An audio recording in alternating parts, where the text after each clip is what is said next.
So the other side of combination products are ones that FDA recognizes as more of a drug and less of a device. There still may be a device characteristic to it, but it's really all about the drug and the therapy it's providing.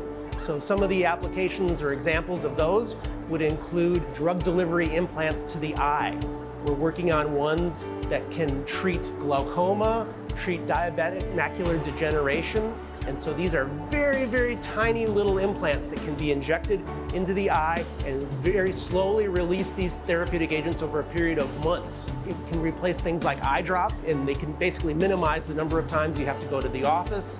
In women's health, we're working in areas such as contraception, hormone replacement therapy, and improving outcomes related to in vitro fertilization.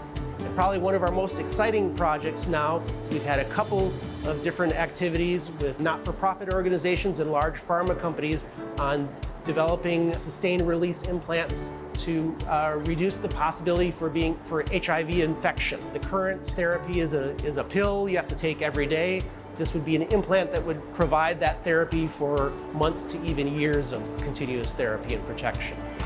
ProMed Pharma's unique aspect is that we're approaching these novel dosage forms from the polymer processing standpoint. So we're molders who have embraced pharma rather than pharmaceutical people who have just kind of dabbled or learned about molding.